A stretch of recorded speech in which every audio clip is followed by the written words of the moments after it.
Nous allons commencer par une mise à jour sur la Syrie et nous parlerons des progrès en Irak.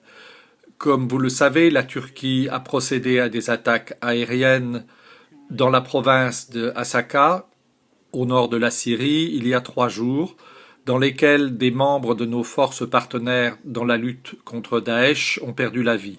Au cours des dernières 48 heures, nos forces partenaires, les FDS et la coalition arabe syrienne, qui fait partie de cette organisation, ont poursuivi leur campagne systématique en vue de l'isolement de Raqqa et ont dégagé plus de 215 km² de territoire dans le cadre de l'opération, la zone nord de la ville, où elles ont pu relier les forces en attaquant à partir de l'est et de l'ouest, et ensuite de nettoyer la poche formée par la rencontre de ces forces.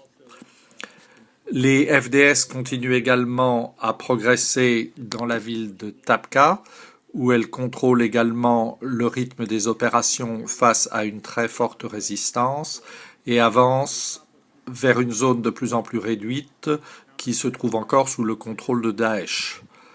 Elles ont réalisé ces progrès en dépit de violentes contre-attaques des combattants de Daesh dans la ville, dans la mesure où Daesh a conscience de l'isolation de Raqqa, qu'il a proclamé sa capitale, par les opérations des FDS et de la CAS. Nos partenaires font d'énormes sacrifices pour vaincre Daesh. Ils l'ont fait à Manbij. Ils continuent de le faire dans la campagne autour de Raqqa. C'est très important parce qu'ils mènent une lutte indéfectible contre cet ennemi mortel.